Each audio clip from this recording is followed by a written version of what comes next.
본문은 다 끝났고 그 다음에 할 게 뭐냐면 우리가 이제 국어의 시대 구분을 먼저 할게요. 국어의 시대 구분인데 뭐 아무데나 써놓으세요. 그건 이제 다 지워도 되지. 시대를 구분해야지.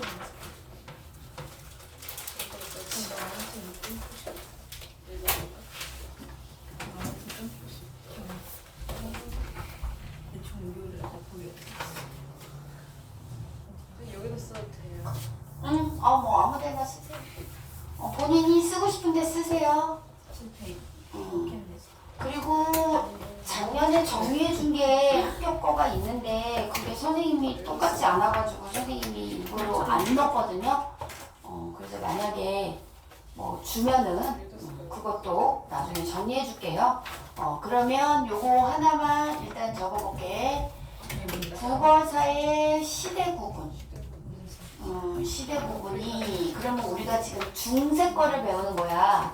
선생님이 토요일날 얘기했듯이 그 전에는 한글이 없었잖아. 그럼 어떻게 썼어? 그냥 글을 안 썼어 한참 동안. 어디에 선생님이? 아무데나 써. 교과서 지나가기 전에 아무데나 쓰세요. 교과서 가기 전 아무데나 쓰세요. 시대 구분. 그래서 첫 번째가 고대 국어예요. 고대 국어. 고대 국어가 언제까지냐 얘들아? 10세기 이전이에요. 10세기 이상한 상상하는 사람 뭐죠? 누구야?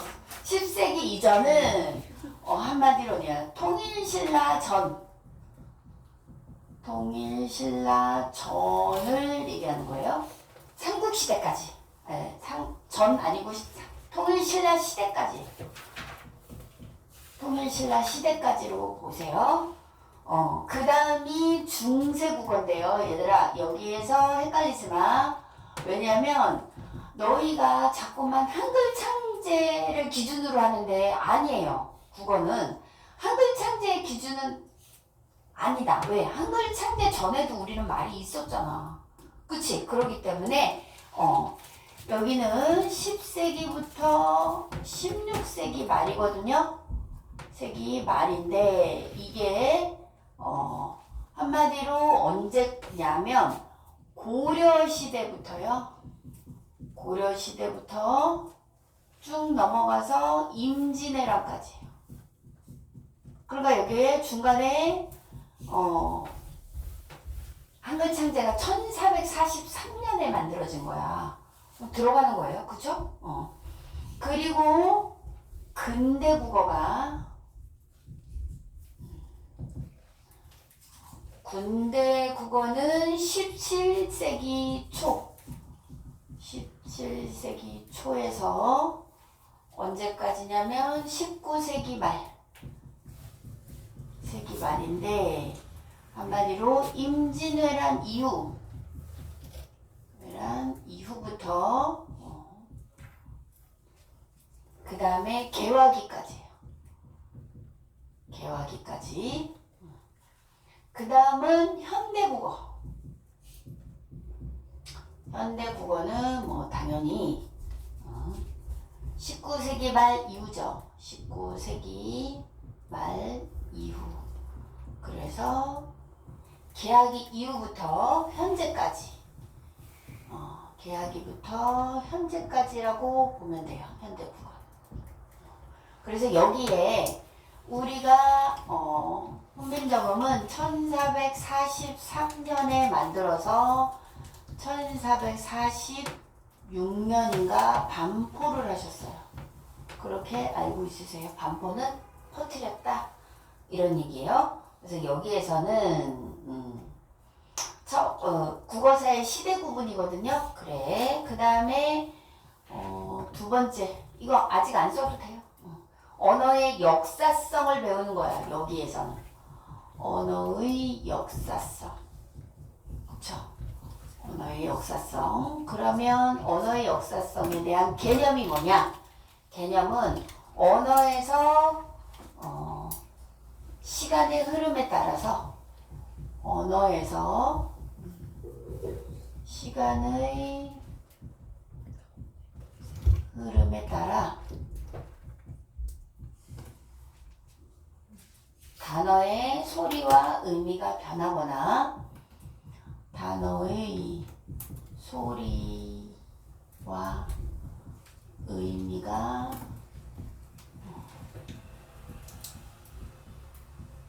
변하거나 문법 요소가 변하는 특성을 말하는 거예요. 문법 요소가 변하는 특성을 이거라고 해요. 그러니까 갑자기 변하는 게 아니라 오랜 시간에 걸쳐서 변합니다. 그렇게 알고 있어야 돼. 그 다음에 그러면 언어의 역사성의 현상은 무엇이냐? 첫 번째, 시간의 흐름에 따라 언어가 생성되기도 하고 시간의 흐름에 따라서 언어가 생성 또는 언어가 어떻게 돼? 소멸되기도 해요.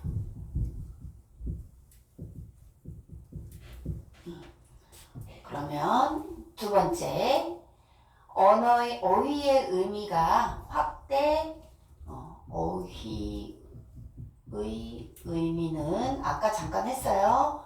확대되기도 하고 축소되기도 하고 아예 이동 또는 변화되기도 함.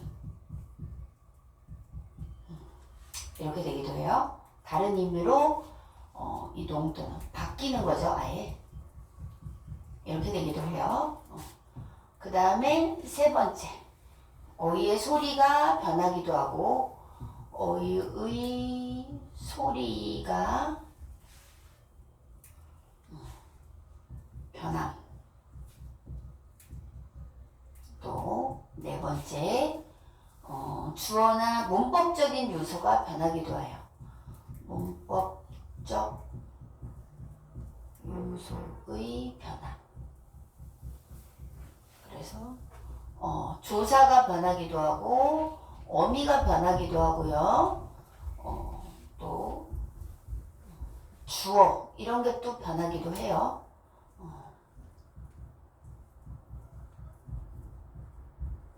이게 바로 언어의 역사성이에요.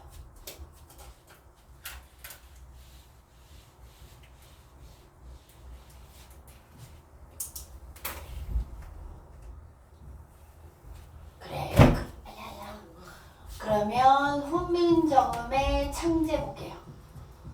훈민정음의 창제. 언제 만들어져서 언제 했냐? 아까 잠깐 말했지만 세종 20 창제는 일단은 세종 25년 즉 1443년 12월에 만들었대요. 12월에 창제하고 반포는 1446년에 해례본까지 됐어요. 46년 해례본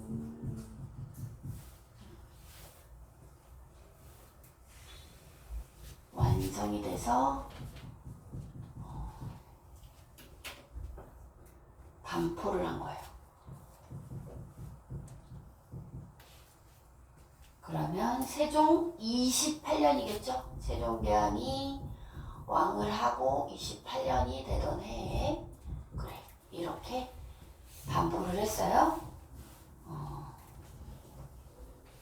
그래서 창제된 글자를 반포하기 위해서 만든 한문본인 훈민정음을 세종이 돌아가신 후에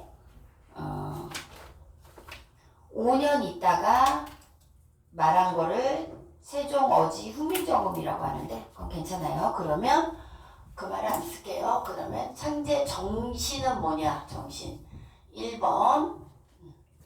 1번은 자주정신이에요. 그래서 얘들아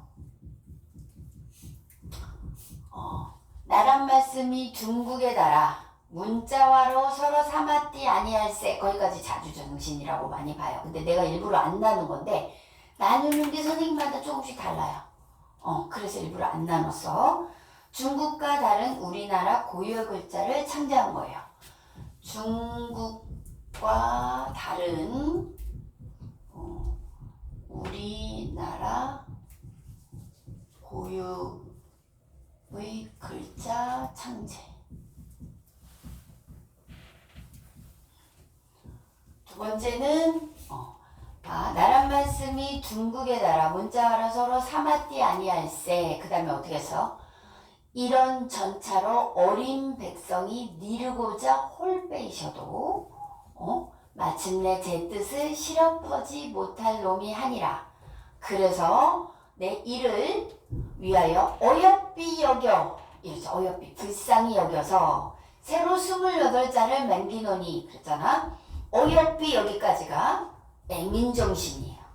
애민정신. 즉 백성이 불쌍해서 만들었다는 얘기잖아. 측은지심이 생겨서. 그러니까 애민정신은 백성들의 언어 생활의 불편을 해소할 목적으로 창제한 거예요. 백성들의 언어 생활 불편을 해소할 목적으로 창제. 그래서 애민정신이 들어가는 거야. 어여삐 여기까지가 보통 애민정신이야. 그 다음에 새로 28자를 만드노니, 그러니까 무에서 우리는 유를 창조한 거예요. 그래서 창조정신이 기존에 어떤 새로운 글자를 창조했다 이런 뜻이에요. 기존에 없던 새로운 글자 창제. 그게 새로 28자를 만드노니 이거예요. 내용만 알면 이거 짜고 쪼개는 건 아무것도 아니니까. 마지막은 실용정신이에요. 그래서 어떻게 하라고요? 날마다 써서 편안하게 할 거래요. 그쵸? 사람마다 하여금 쉽게 익혀서 28자를 만들어서 백성들이 쉽게 사용할 수 있게 창조한 거예요. 창제한 거예요. 28자를 만들어 백성들이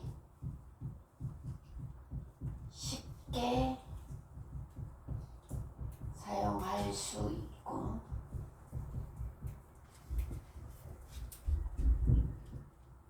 있게 창제함. 그래서 새로 28자를 맹그노니 사람마다 하여 쉽인 이겨 날로 쓰매 편하게 하고자 할 따름이니라. 맨 마지막 부분 있죠? 그게 실용정신이에요. 그래서 이렇게 4가지 정신으로 만들었다.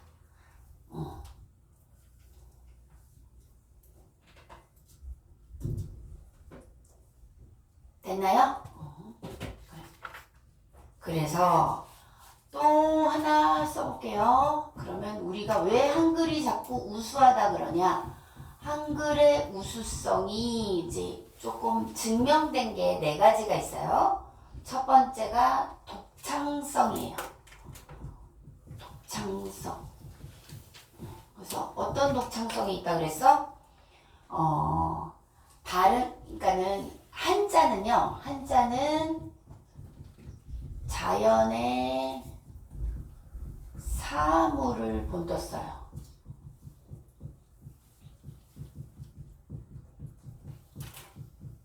그런데 우리 한글은 뭘로 만드냐? 발음기관, 하늘, 땅, 사람의 모양을 만드는 거예요. 발음기관, 그리고 하늘, 땅, 그다음에 사람의 모양을 본뜸.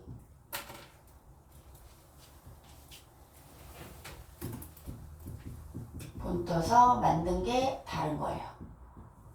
그러니까 우리는 글자가 그렇게 많지 않은 거야. 두 번째, 과학성이 있어요. 그렇죠? 한글은 과학성이 일단 있다. 어떻게 있다고요? 말소리를 자음과 모음으로 분석하여 과학적으로 만들었어요. 말소리를 자음과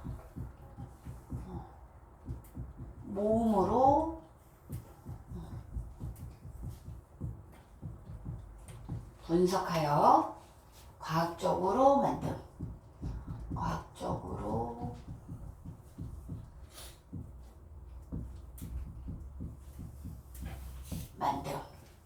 그래. 그 다음에 세 번째는요, 체계적이에요. 우리가 글이 굉장히 체계적이어서 배우기 쉬워요. 외국말하고 달리. 같은 부류의 소리를 내는 글자들이 같은 부류의 소리를 내는 글자들이 모양상으로 닮은 모습을 지니도록 모양도 비슷해요. 모양상으로 닮은 모습을 지니도록 만듦. 그게 예를 들면 가액의 원리라든가 그것도 마찬가지죠. 체계적이죠. 그 다음에 실용성이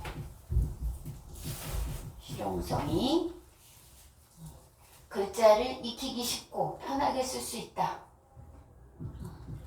글자를 익히기 쉽고 편하게 쓸 수 있음. 이렇게 네 가지가 있어요.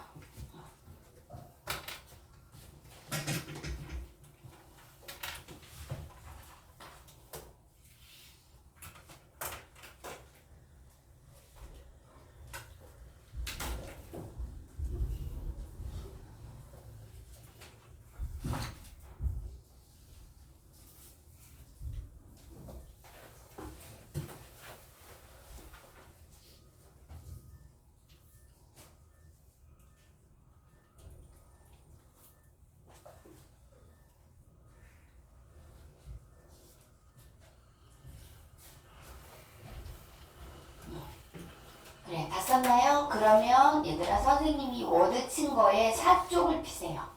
4쪽. 워드 친 거에 미안. 앞에서부터 지운다는 게 나도 모르게 여는 거 잠깐 보고 써봐.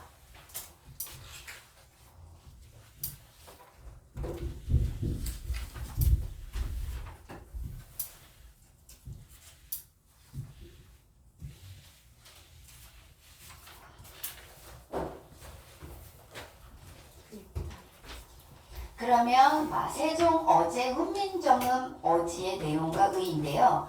아까 잠깐 필기는 안 했는데 세종 어지 훈민정음의 의미가 뭐냐면 세종대왕이 만들었다 그랬잖아요. 그러니까 훈민정음 해로본을 세종대왕이 돌아가시고 나서 원해, 즉 현대말로 원래 한자로 되어 있는 거예요. 현대말로 다시 만들어 놓은 거를 현대말이 아니라 한글로 만들어 놓은 거를 세종 어제 훈민정음이라고 그래, 얘들아. 그죠? 그럼 내용 볼게요. 그 4쪽에 내용 써있죠? 내용이라고 4쪽 찾았어, 다이나? 4쪽에 세종 어제 훈민정음. 그래, 거기다 쓸게요. 그 내용은 뭐라고 쓰냐면 한글을 창제한 세종대왕이 내용에다가 뭐라고 쓰냐? 한글을 창제한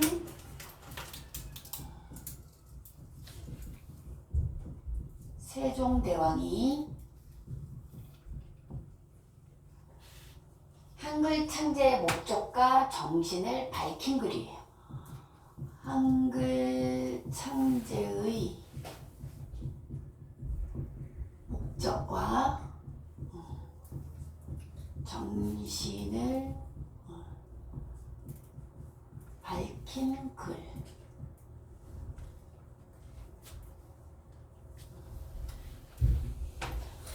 내용에 하나 더 써보세요.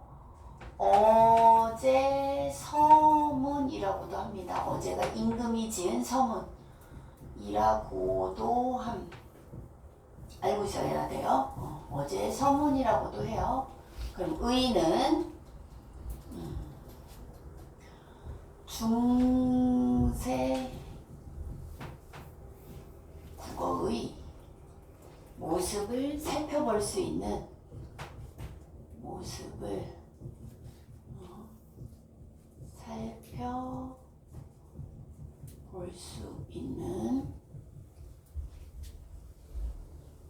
대표적인 자료예요.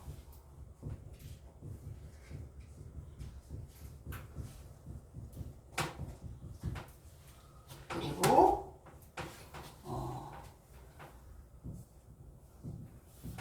훈민정음을 통해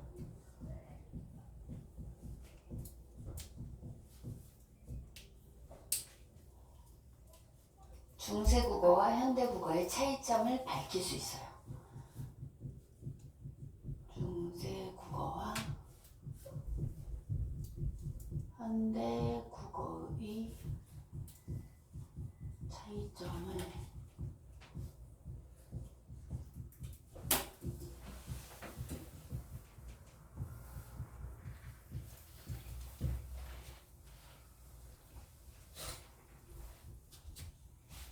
그래서 우리는 훈민정음을 그냥 옛날 말만 아는 거에 그치는 게 아니라 현대국어랑 끊임없이 비교를 해서 문제를 내요.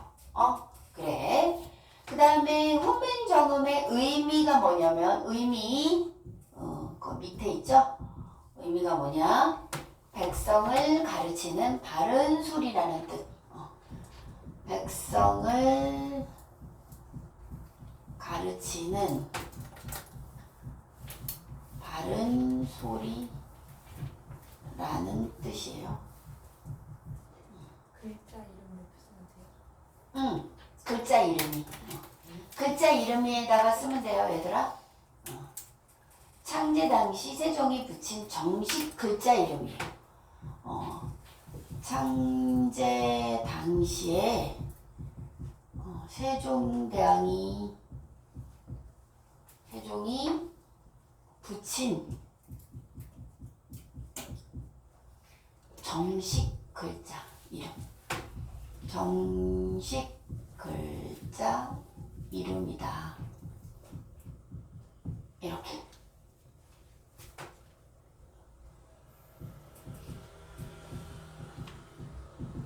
그러면 책명은 새로 창제된 훈민정음을 설명한 한문 해설서로 새로 창제한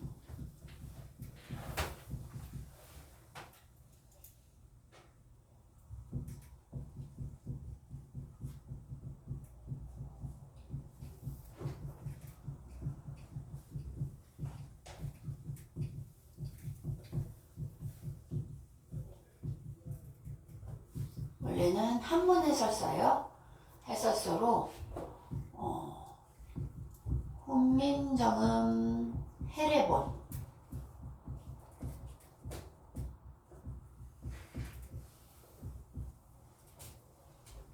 또는 훈민정음 원본이라고도 해요. 또는 훈민정음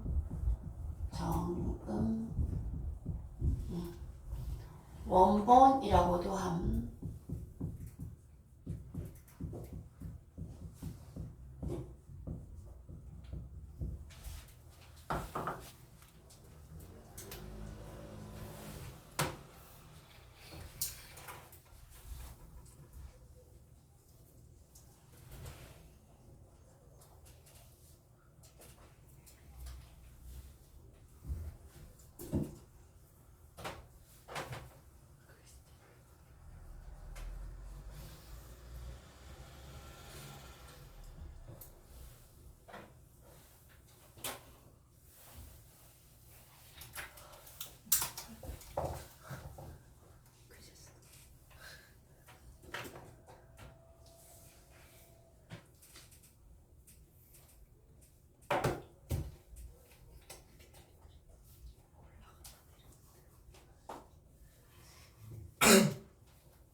표기 국어의 특징. 여기에 나타난 것만 할게요.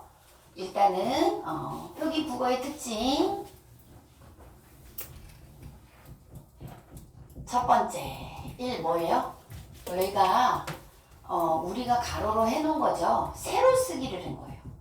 세로 쓰기를 함이에요. 알기 쉽게 가로로 해놓은 것 뿐이에요. 또 하나 띄어쓰기를 하지 않음.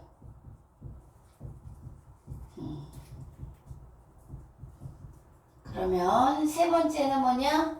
이어적기를 했죠. 그래서 이어적기를 함.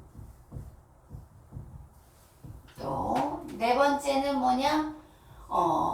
방점 있었어요. 글자 왼쪽에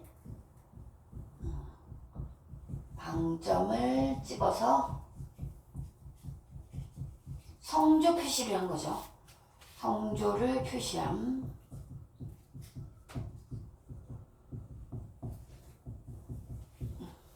이게 중세 국어 표기의 특징이야. 표기는 뭐냐면 우리가 어떻게 쓰느냐 이거잖아, 얘들아. 그쵸? 표기.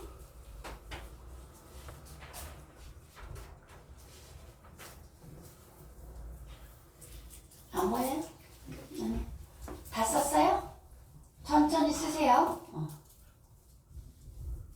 그래. 그 다음이 중세 국어 의문의 특징이 나오죠. 그쵸? 쓸 게 너무 많죠? 의문의 특징. 그래. 이렇게 하지 않으면 본문에 너무 어지럽게 되어 있어요, 얘들아. 의문의 특징은 1번이 뭐냐면 얘들아 봐. 아래야. 또 비읍 순경음. 또 뭐가 있었지? 여린이은. 또 예디응 이게 있어요. 반치음은 원래 쓰는 건데 여기 안 나와요. 여기 우리가 오늘 배운 거에는 반치음이 안 나오자. 그치? 등과 같이 오늘날 쓰이지 않는 글자가 존재하는 거죠. 등과 같이 오늘날 쓰이지 않는 글자 존재. 그쵸? 음은 표기 이렇게 따로따로 잘 알고 있으세요.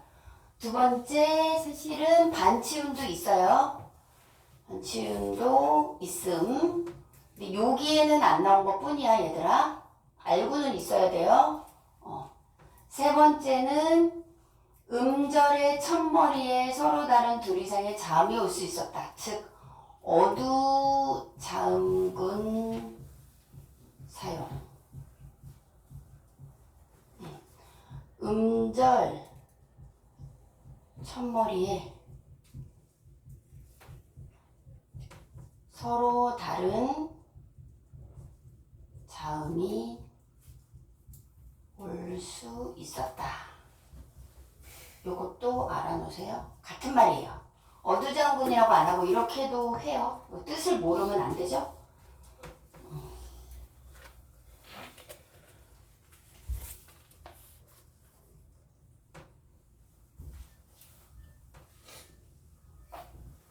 됐나요?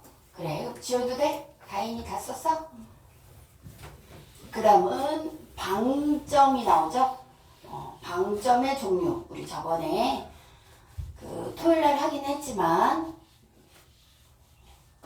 방점의 종류에는 뭐가 있어요? 방점의 종류. 첫 번째 평성. 평성 있었죠? 평성은 무점이에요. 점 안 찍어. 그쵸? 그래서 낮은 소리. 그 다음에 거성은 점 하나예요. 점 한 개를 왼쪽에 찍었다, 얘들아. 그쵸? 그래서 무슨 소리라고 그랬죠? 높은 소리. 그 다음에 상성이라고 그랬어요. 그러면 점 두 개를 찍어요. 얘는 낮다가 높아지는 소리.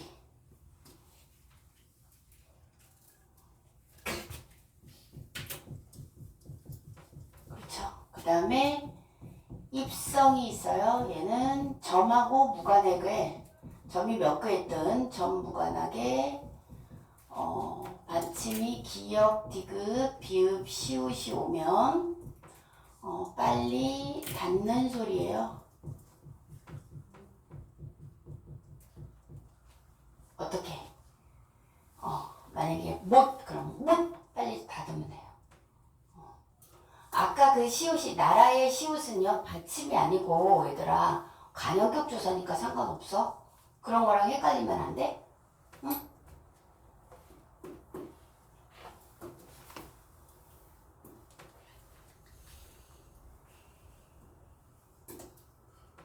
그러면 중세국어와 현대국어의 차이가 나오죠. 바로 밑에.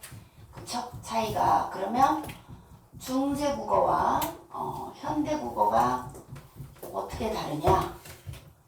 이렇게 보면 중세는 세로 쓰기 했죠. 세로 쓰기를 함. 그쵸?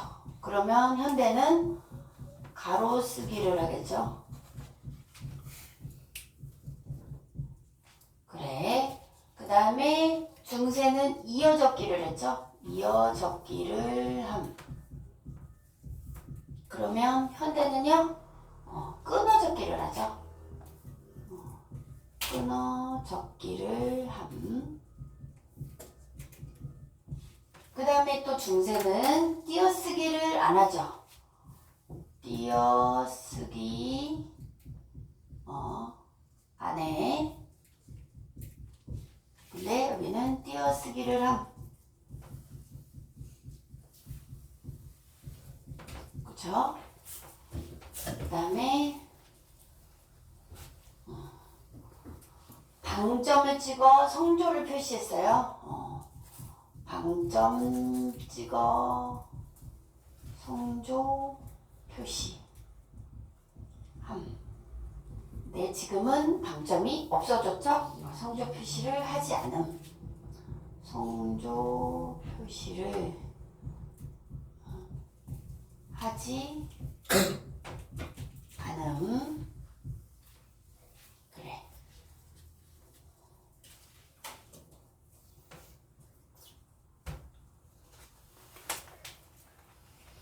그리고 맨 밑에 중세국어와 현대국어의 우문의 차이가 있죠.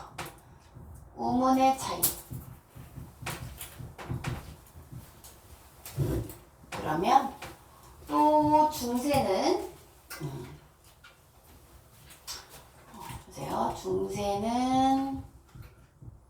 중세군은 현대 국어에 없는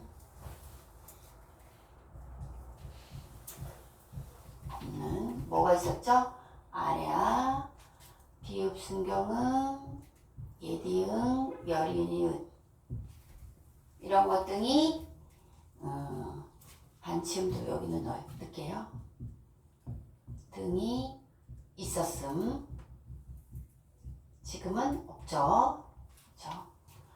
하나 더. 어두자음군이 있었는데 지금은 중세국어에서는 어두자음군이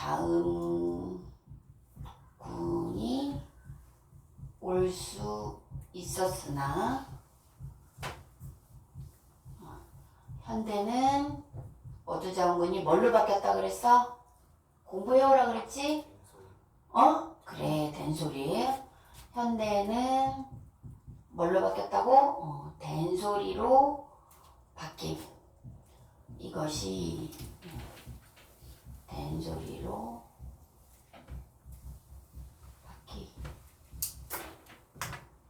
된소리로 바뀐 게 중요해요. 그쵸? 어두자음군이 뭘로? 된소리로 이렇게 바뀌었습니다. 방점에서도 상성이 지금의 뭘로? 장음, 긴 소리로 바뀐 거예요.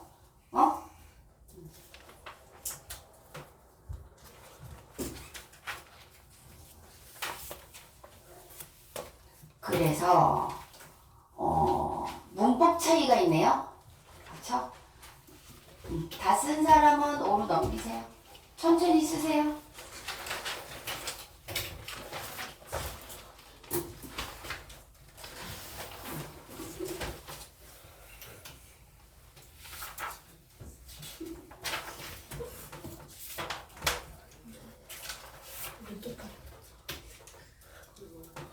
네, 문법 차이 볼게요. 그때는 비교를 나타내는 게 뭐였어요? 애죠. 그쵸?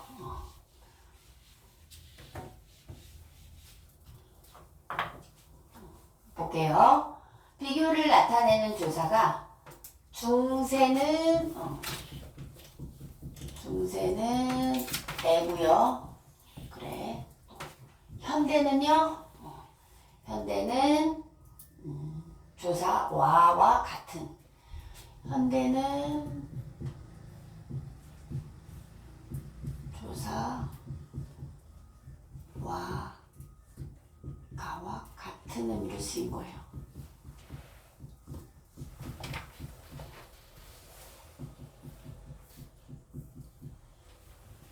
그때 중세에는 지금의 현대의 와가와 같은 의미로 쓰였다. 두 번째, 주어를 나타내는 거. 얘는 중세는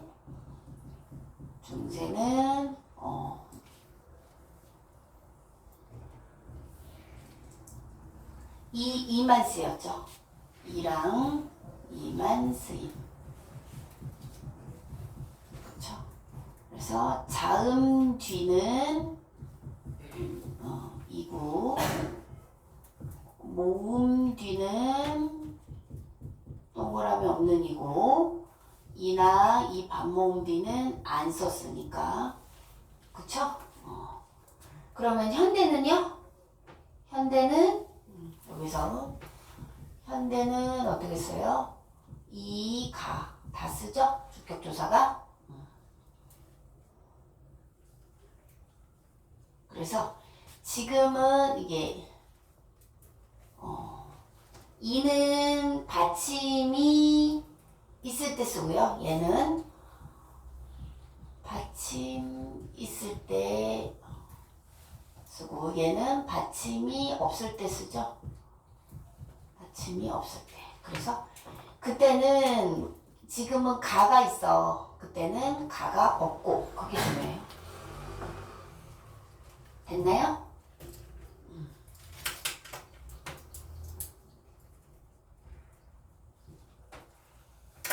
그리고 또 중세는 간형격 조사요. 중세는 간형격 조사가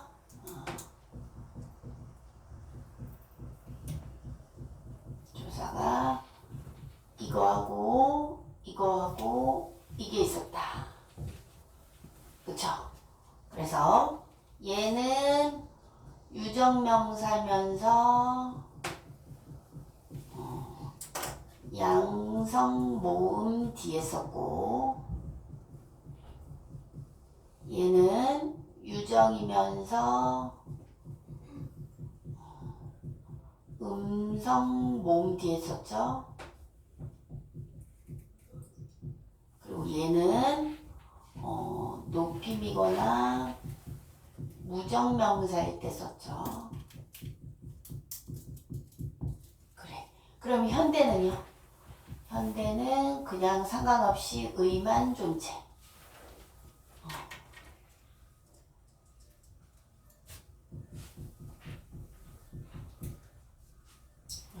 오늘 끝내려고 그랬는데 살짝 모질하네요.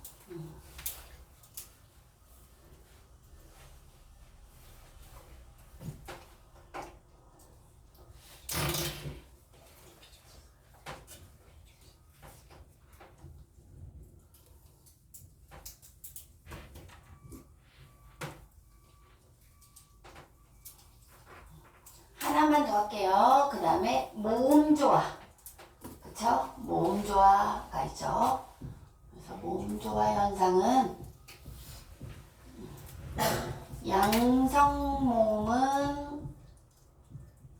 양성모음끼리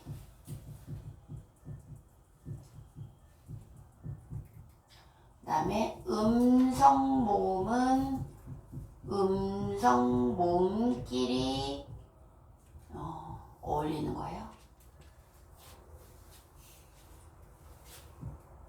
어울리는 현상. 이게 모음조화죠? 그래.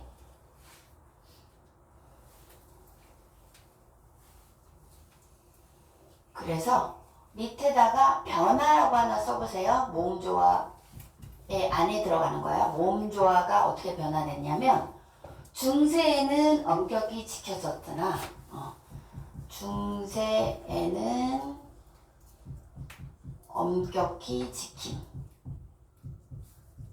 아주 그러다가 16세기예요.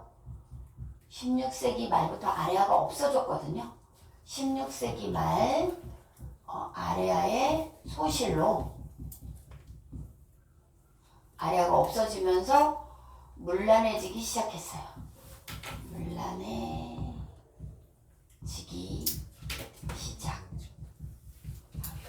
그러니까 막 어쩔 때는 쓰고 어쩔 때는 안 쓰고 막 그랬다는 얘기예요. 그리고 현대 국어도 모음조화가 잘 안 지켜져요, 얘들아. 그러면 숙제는 뭐냐면요. 오늘 훈민정음 다 나간 거 있잖아요. 그거를 똑같이 2번 쓰세요. 똑같이 2번. 알겠어요? 그리고 마지막에 3쪽에 한 번 남을 거야. 그거는 토요일날 내가 테스트를 할 거니까 거기 세 번째 거는 하지 마. 2번만 써서. 응? 3번 남은 거 아니에요? 아, 그러네요. 그럼 2번 남은, 2번 다 쓰세요. 다 쓰고 그거를 텍스트는 딴 걸로 할게요. 그리고요, 문제 받아가세요. 문제는 뒤로 좀 넘겨보세요.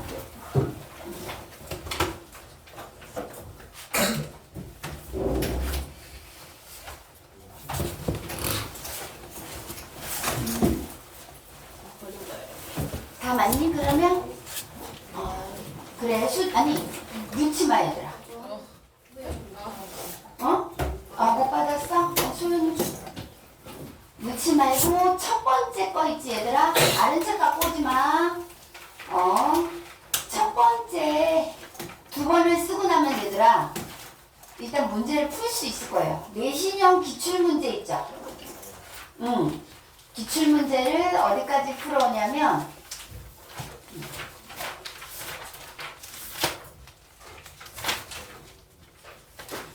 조금만 풀어오게 할게요. 15번까지만 풀어오세요. 내신형 기출문제를 15번까지만 풀어오세요.